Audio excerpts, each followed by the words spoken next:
According to New York Times and several other news outlets, Washington has decided against punishing any members of the U.S. military involved in an August drone attack in the Afghan capital. 10 civilians, including 7 children, were killed in that attack. An internal Pentagon review has concluded that a bombing in Kabul did not violate the laws of war and was not caused by misconduct or criminal negligence. The U.S. military defended the bombing, insisting that it targeted terrorists who intended the attack U.S. soldiers. Let's watch a report. August 30th, 2021. Grieving and baffled Afghans gather around a mangled vehicle inside a house in Kabul. An apparent explosion a day earlier had killed 10 fellow civilians, including 7 children. The sorrow and confusion, however, would gradually give way to fury and clarity as media reports and investigations emerged over the following days. Finally, some 20 days after the incident, the U.S. decided to come out with the truth, admitting that it had made a, quote, tragic mistake in targeting the civilians. This came after initially defending their strike as righteous and insisting that it struck a Daesh vehicle carrying explosive to blow up Hamid Karzai International Airport. The strike came in the final days of the US-led evacuation of Kabul after the Taliban takeover of Afghanistan. There was widespread condemnation of the attack, with Iran saying the US cannot exonerate itself by downplaying such atrocities as mistakes. Yet, as it now turns out, this is exactly what the US has done, with the Pentagon saying that there will be no disciplinary action against any US troops or officials. Pentagon spokesman John Kirby said Secretary of Defense Lloyd Austin had received a high-level review of the strike that made no recommendation of accountability. None of their recommendations dealt specifically with issues of accountability. The Secretary reviewed their recommendations. I won't get into all of them. Some of them are understandably classified, but he approved their recommendations. So I do not anticipate there being issues of personal accountability to be had with respect to the August 29th airstrike. This has further fueled criticism of the U.S., with the acknowledgement of the mistake standing in stunning contrast to its refusal to hold anyone accountable for any wrongdoing. This is typical U.S. governance. There's no accountability. These are war crimes. There's no question about that. And yet the U.S., which admitted liability in this and is compensating the victim survivors, is not holding anyone accountable for this crime, the slaughter of 10 people, including several children. This is why the U.S. will not join or sign the Rome Statute and join the International Criminal Court, because it knows that it commits war crimes around the world. This one is just one of many. This crime has been committed. And the U.S. doesn't want to hold its soldiers accountable in any way, or doesn't want anyone else to hold them accountable. Sadly, the Kabul drone strike against civilians was not a one-off incident. Just last month, a report revealed that the U.S. military had tried to cover up 2 back-to-back airstrikes against supposed Daesh targets that killed up to 64 women and children in Syria in 2019. In 2 decades of wars across the world, from Afghanistan through Iraq and Syria to Somalia, the U.S. military has killed hundreds, if not thousands, of civilians. And while the military occasionally accepts responsibility for an errant airstrike or a ground raid that harms civilians, rarely does it ever hold specific individuals accountable. Maybe that trend will change one day when the U.S. itself is held accountable by the international community. Welcome to the Spotlight. I'm your host, Behruz Najaf. Allow me to introduce our guests in this edition. Radio host and journalist Don DeBar is joining us out of New York. And from Afghanistan Task Force of Schiller Institute, Carol Varakin out of Paris' suburbs. Welcome to the show, both gentlemen. Now let's go to New York. Don, this is Pentagon, and it's not acknowledging, it did not acknowledge this deadly strike until a week after there was this Times magazine investigation and there was video evidence challenging assertions by the military that it hit a vehicle carrying explosives meant for the Kabul International Airport. I want to ask you the reason behind this reluctance and reticence, if you will, on the part of the U.S. military, usually in such occasions and incidents. Well, they're committing war crimes and genocide against thousands of victims, potentially millions of victims, on an ongoing basis for decades. They don't want the world to have a conversation about it, and they don't want the American people to realize that that's what their money is being spent on.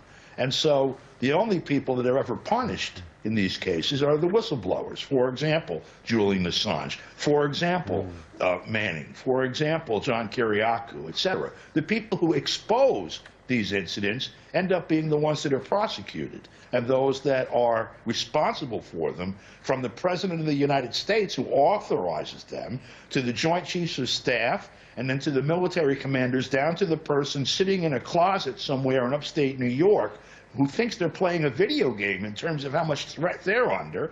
Well, people are being blown apart on the ground, including 7 children in this one of many, many incidents. All right. Now, Carol, how do you look at this? Do you agree and share the same view with Don? Yes, but I think the point is to look to the chain of command. Armies as such always have difficulties to recognize their errors, but there was a lot of chaos on the ground, but also in Washington itself, among different factions, among the White House and the Pentagon, and some military probably were so frustrated and they felt something and they did doing anything. So the result was both incompetent and horrendous. Including that the person that was targeted, Zemari Ahmadi, which was suspected to be a terrorist, in reality was a humanitarian worker working for a U.S. charity, trying to distribute water to people which needed it. So the reputation of the U.S. military is definitely at stake here, both internationally but also at home. And if the press hadn't done their job, the affair would probably have been ignored, as many others before. Mm-hmm. Now, Don, as you know, the Pentagon chief has decided not to punish any U.S. troops for this Kabul attack that killed civilians, and they just suffice to call it a tragic mistake. Is that how human lives matter to Washington?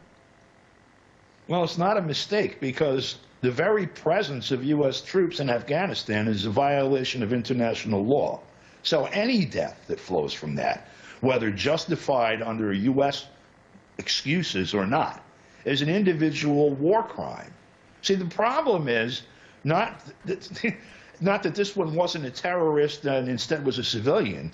The United States annually, going back to at least 1945, kills more people every year than the entire collection of terrorists on the planet that year. Who's the terrorist? Exactly, good question. Also, there is this bad terrorists and good terrorists. Okay. Now, Carol, the Pentagon says that the Kabul attack did not infringe on laws of war. Laws of war. What laws of war are they talking about? Killing women and children and shirking responsibility, or is it calling peripheral damage? That's the word they use. You know, they say it's inevitable in any war. Well, as you said before, normally, as was said before, normally there was a transition of power has been reflected on since the Doha agreements of February 2020.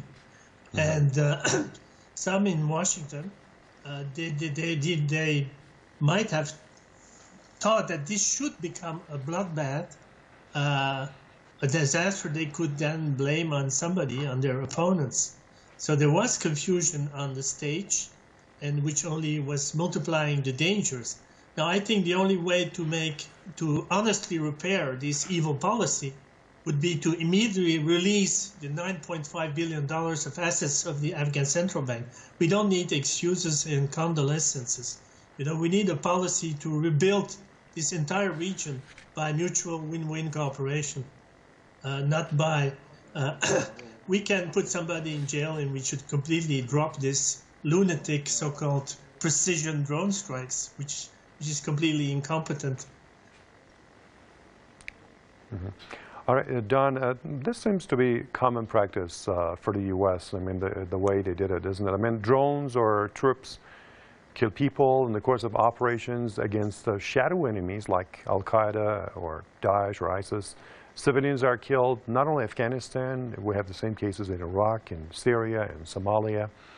And the U.S. military, from time to time, they admit to errant strikes, and they rarely ever hold perpetrators accountable. Let's have your thoughts on that.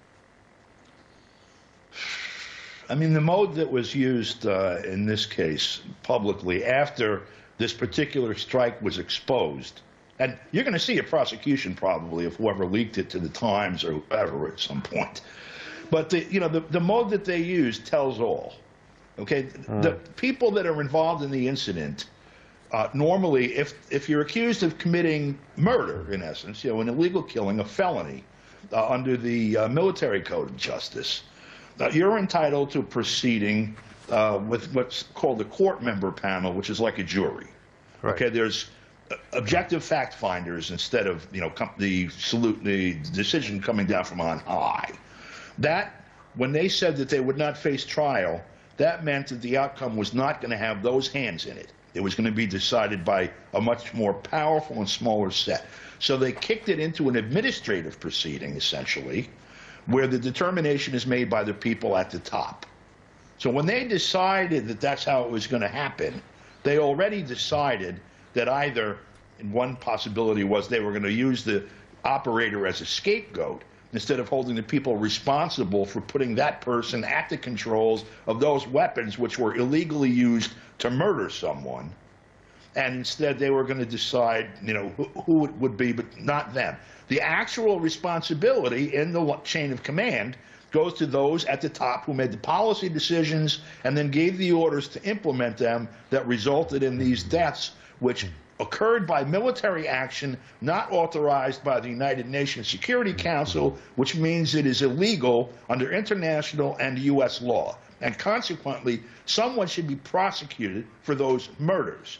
They decided instead that they would protect everyone involved from an actual legal proceeding that was transparent, because they conduct these things over and over, and mostly they never come to light in the media here, and consequently they are able to operate with illegal military action around the world with impunity and in the dark. That is what we are seeing one peak of when we see this particular case. Right.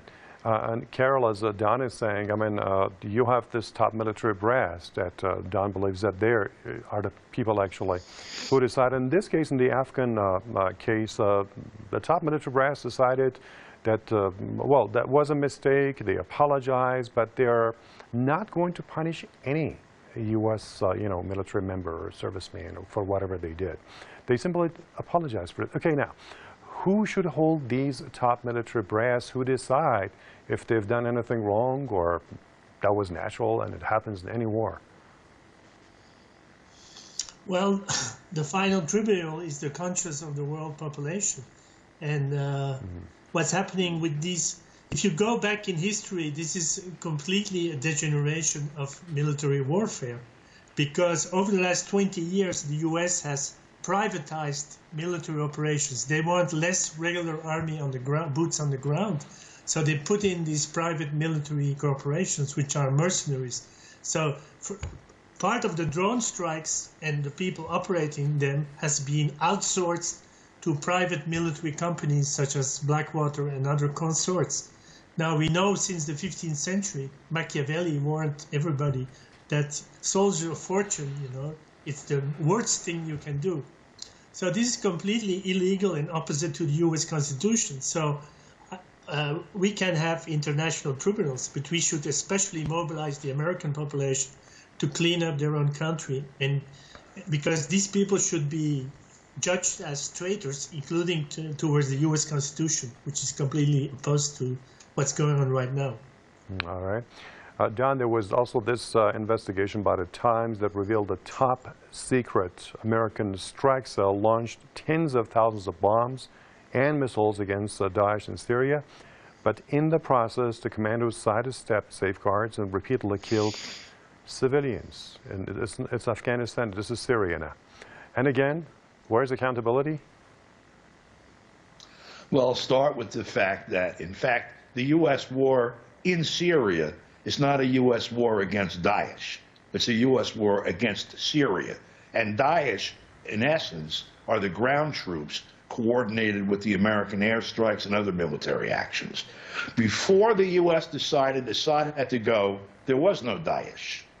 Daesh is a creature of the CIA and the U.S. military, and on occasion, you get some daylight into that. Like when Trump decided Daesh is the enemy, they were gone in 2 weeks.